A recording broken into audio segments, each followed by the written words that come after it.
Hi. Last வீடியோவில் நம்ம ஒரு குர்த்தாலேருந்து மெஷர்மெண்ட்ஸ் எடுத்தோம் இல்லையா? இப்போ அந்த மெஷர்மெண்ட்ஸ் யூஸ் பண்ணி எப்படி இந்த பிரிட்டி கலம்காரி ஃபேப்ரிக்கில் மார்க் பண்ணி கட் பண்ணுறதுன்னு பார்க்கலாம். இப்போ இந்த ஃபேப்ரிக்கை ஃபுல்லாக விரிச்சிருங்க. அதுக்கப்புறம் நீளத்தில் ஒரு வாட்டி மடிங்க. அப்புறம் அகலத்தில் ஒரு வாட்டி மடிங்க. மடித்து போட்டதுக்கப்புறமா ஒரு சைடு வந்து இந்த மாதிரி 2 ஃபேப்ரிக் மடித்த மாதிரி இருக்கும். அப்புறம் இன்னொரு 2 ஃபேப்ரிக். ஸோ 4 ஃபேப்ரிக் இப்படி மடித்த மாதிரி இருக்கும். 2ஆ ஒரு சைடு வந்து 4மே மொத்தமாக மடித்த மாதிரி இருக்கும். உள்ளே வந்து 4 இருக்க மாதிரி இருக்கும். இந்த பக்கம் வந்து 2ஆக இருக்கும். 2 ஃபோல்டாக இருக்கும். ஸோ இப்போ 4மே ஃபுல்லாக மடித்த மாதிரி இருக்குல்ல, அந்த சைட்லேருந்து நம்ம மார்க் பண்ண ஆரம்பிக்க போகிறோம். உங்களுக்கு கிளியராக எக்ஸ்பிளைன் பண்ணுறதுக்காக நான் ஒரு பேப்பர் யூஸ் பண்ணுறேன். இப்போ பேப்பரோட நீளத்தில் ஒரு வாட்டி இப்படி மடிக்கணும். அதுக்கப்புறம் அதோட அகலத்தில் இப்படி மடிக்கணும். இப்படி மடிச்சுட்டு இப்போ ஒரு சைடு பார்த்திங்கன்னா அந்த மடிப்பு வந்து 2ஆக இருக்கு இல்லையா? இங்கே 2, கீழே 2. மேலே வந்து டாப்லேயும் அதே மாதிரி இருக்குது. ஒரு சைடு மட்டும் எல்லாமே கம்ப்ளீட்டாக ஒரே ஃபோல்டாக இருக்கா? இப்போ அந்த சைட்லேருந்து தான் நம்ம மார்க் பண்ண போகிறோம். புரிஞ்சிருச்சுன்னு நினைக்கிறேன். இப்போ நம்மளோட நெக் வந்து 2.5 வித் வச்சோம் இல்லையா? அதை மார்க் பண்ணிக்கோங்க. அதுக்கப்புறம் நம்மளோட ஷோல்டர் அது வந்து 7 வச்சுருந்தோம் இல்லையா? அதை மார்க் பண்ணிக்கோங்க.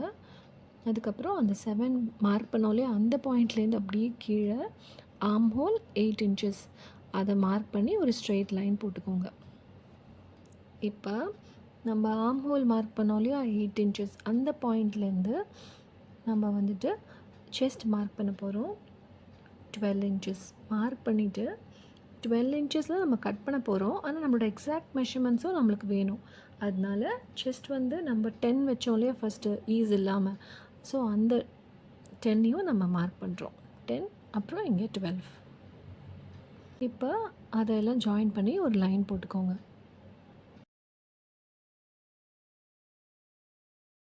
இப்போ ஆர்ம் கர்வ் வந்து நம்ம மார்க் பண்ண போகிறோம்.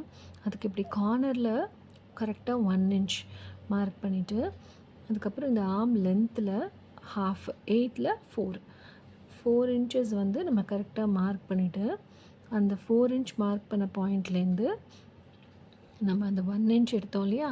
அங்கே ஒரு கர்வ் மாதிரி வரைஞ்சிருங்க. இது வந்து நம்ம ஆர்ம் ஹோல் கர்வ். இப்போ உங்களோட ஆர்ம் வந்து உங்களுக்கு 9 வந்திருந்ததுன்னா அதில் பாதி 4.5ல் நீங்கள் பாதியிலேருந்து பண்ணுங்கள். இப்போ வந்து இது நம்மளோட பேக் ஆர்ம். ஃப்ரண்ட் ஆர்முக்கு இன்னும் ஒரு 1/4 இன்ச் வந்து கீழே இறக்கி ஒரு லைன் போட்டுக்கிறேன். அந்த லைனில் நம்ம ஃப்ரண்ட் ஆர்ம் வந்து கட் பண்ணணும். இப்போ நம்மளோட ஷேப் ஹைட் வந்து 14 இன்ச்சஸ் அதை மார்க் பண்ணிவிட்டு அதுக்கப்புறம் ஒரு லைன் போட்டுக்கோங்க. இப்போ நம்மளோட ஷேப் வித் வந்து எக்ஸாக்ட் மெஷர்மெண்ட் வந்து 9 இன்ச்சஸ். நம்ம வந்து ஸ்டிச்சிங் அலவன்ஸ் கொடுத்தோம் இல்லையா? அது வந்து 11 இன்ச்சஸ். ஸோ 9ல் ஒரு மார்க், 11ல் ஒரு மார்க் பண்ணிக்கோங்க. இப்போ சைடு ஓப்பன் அதோட ஹைட் வந்து 21. ஸோ 21ல் ஒரு மார்க் பண்ணி அதே மாதிரி ஒரு ஹரிசாண்டல் லைன் வந்து போட்டுக்கோங்க. இப்போ நம்ம வித் மார்க் பண்ண போகிறோம். 10 கொடுத்தோம் ஒரிஜினல், நம்ம 10 கொடுத்தோம். அதுக்கப்புறம் +1 கொடுத்து 11 கொடுத்தோம் இல்லையா? ஸ்டிச்சிங் அலவன்ஸோட. ஸோ 10ஐயும் மார்க் பண்ணிட்டு 11ஐயும் ஒரு மார்க் போட்டுக்கோங்க. இப்போ நம்ம பாட்டம் மார்க் பண்ண போயிடலாம். இப்போ நம்மளோட குர்த்தாவோட ஹைட் வந்து 46.5ல் அதான் லென்த்தாக இருக்கும். இப்போ அதோட அகலத்தை மார்க் பண்ணும்போது நம்ம வந்து ஒரிஜினல் மெஷர்மெண்ட் பாட்டம்க்கு 11 வச்சோமா? அதோட நம்ம வந்து ஸ்டிச்சிங் அலவன்ஸ் ஆட் பண்ணதுக்கப்புறம் 12. ஸோ 11ல் ஒரு லைன், 12ல் ஒரு லைன் போட்டுக்கோங்க. அவ்வளோதான். இப்போ நீங்கள் ஃபுல்லாக வந்து அந்த எல்லா பாயிண்ட்ஸையும் ஒன்றா சேர்க்க போகிறோம். ஸ்ட்ரெயிட் லைன்ஸ் போட போகிறோம். ஸோ நம்மளோட ஒரிஜினல் மெஷர்மெண்ட்ஸ் எல்லாம் ஒரு லைன், அடுத்து நம்ம ஸ்டிச்சிங் அலவன்ஸ் கொடுத்ததெல்லாம் ஒரு லைன். நம்ம கட் பண்ணும்போது ஸ்டிச்சிங் அலவன்ஸ் கொடுத்துருக்கோம்ல, அந்த லைனை தான் நம்ம கட் பண்ண போகிறோம். ஸோ இந்த மாதிரி லைன்ஸ் போட்டு முடிச்சதுக்கப்புறம் நம்ம நெக் மார்க் பண்ணலாம்.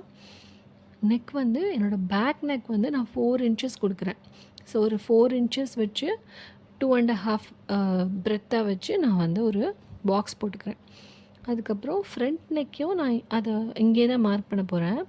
அதுக்கு முன்னாடி நம்ம பேக் நெக்கை வந்து நான் சிம்பிளாக ஒரு யூ நெக் கொடுக்கறதுனால அப்படியே ஒரு கர்வ் மாதிரி வரைஞ்சிக்கிட்டேன் அந்த பாக்ஸ்குள்ளே.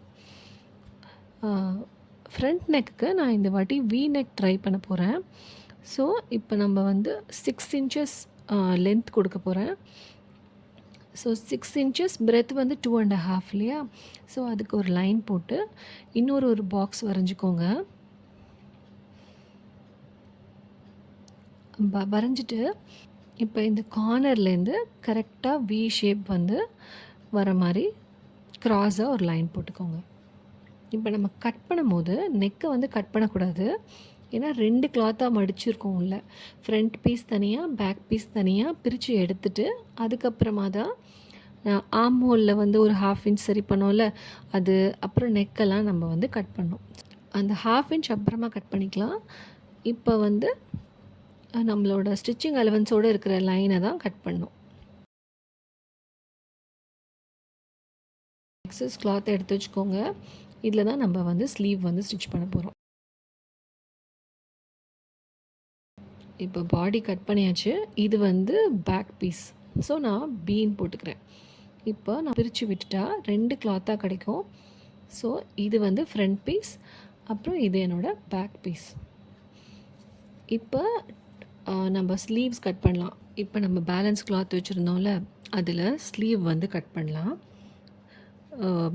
ஒரு கிளாத், அந்த கிளாத்தை வந்து எப்படி கட் பண்ணிக்கணுன்னா, உங்களோட ஸ்லீவ் லென்த் வந்து எவ்வளோ வேணுமோ அதை விட 1 இன்ச் அதிகமாக இருக்க மாதிரி அந்த கிளாத்தோட லென்த் எடுத்துக்கோங்க. பிரெத் வந்து உங்களோட அப்பர் வித் வந்து எவ்வளோ நீங்கள் மார்க் பண்ணியிருக்கீங்களோ அதை விட ஒரு 2 இன்ச் அதிகமாக இருக்க மாதிரி கிளாத்தை வந்து கட் பண்ணிக்கோங்க. இப்போ அதில் ஸ்லீவ் மெஷர்மெண்ட் எப்படி மார்க் பண்ணுறதுன்னு சொல்கிறேன். என்னோடய அப்பர் வித் வந்து 9.5. ஸோ நான் 10 இருக்க மாதிரி கிளாத்தை கட் பண்ணியிருக்கேன். ஸ்லீவ் லென்த்தை வந்து நான் 14.5 அப்படி வைக்க போகிறேன். ஸோ நான் 16 இருக்க மாதிரி நான் வந்து லென்த்தை மார்க் பண்ணி கட் பண்ணியிருக்கேன் ஒரு கிளாத்தை. இப்போ நம்ம இதில் எப்படி மார்க் பண்ணுறதுன்னு பார்க்கலாம். இப்போ கீழே மடித்து தைக்கிறதுக்கு ஒரு 1/2 இன்ச்சில் ஒரு லைன் போட்டுக்கோங்க. அப்புறம் மேலே வந்து நம்மளோட அப்பர் வித்தை வந்து மார்க் பண்ண போகிறோம். அது வந்து 9.5, ஈஸ் இல்லாமல் 7.5. ஸோ 2 மார்க்கையும் நம்ம பண்ணிக்கிறோம். அதுக்கப்புறம் நம்மளோட லோயர் வித், அது வந்து நம்ம கைக்கு எந்த இடத்துல நம்மளோட ஸ்லீவ் முடியுங்கிறத வச்சு தான் நம்மளோட லோயர் வித்தை வந்து நம்ம மார்க் பண்ண முடியும். ஸோ என்னோடய ஸ்லீவ் வந்து எனக்கு எங்கே முடியுங்கிறத நான் வந்து டேப்பில் ரவுண்ட் பண்ணி அதை ஹாஃப் பண்ணிக்கணும். ஸோ எனக்கு இப்போ 4.5 வருது. அதுதான் என்னோடய லோயர் வித். அதோட எக்ஸாக்ட் மெஷர்மெண்ட் 4.5. அதை மார்க் பண்ணிவிட்டு கூட வந்து ஒரு 1.5 இன்ச் நான் வந்து தையலுக்காக விடுறேன். 6 இன்ச்சஸ். ஸோ 4.5, 6. இப்போ உங்களோட மெஷர்மெண்ட்டை நீங்கள் மார்க் பண்ணிக்கோங்க. இப்போ நம்ம ஒரிஜினல் மெஷர்மெண்ட்ஸையும் அதுக்கப்புறம் ஸ்டிச்சிங் அலவன்ஸ் கொடுத்ததையும் சேர்த்து 2 லைன் போட்டுக்கிறோம். அதுக்கப்புறம் இப்போ மேலே ஆர்ம்ஹோல் கிட்ட நீங்கள் கரெக்டாக வந்து இது ஃபிட் ஆகிறதுக்கு 2 இன்ச்சஸில் இப்படி மார்க் பண்ணி ஒரு ஸ்ட்ரெயிட் லைன் போட்டுக்கோங்க. அதுக்கப்புறம் இந்த மாதிரி நீங்கள் கர்வ் பண்ணணும். இந்த மாதிரி ஒரு கர்வ் பண்ணி இப்படி வரைஞ்சிக்கோங்க. இந்த கர்வில் தான் நம்ம கரெக்டாக வந்து கட் பண்ண போகிறோம். அதுக்கு அந்த கர்வ் பெண்ட் ஆகிற இடம் கரெக்டாக ஒரு 3 இன்ச்சஸ் கிட்ட வர மாதிரி, நீளத்தில் வர மாதிரி அதை அப்படியே பெண்ட் பண்ணிக்கோங்க.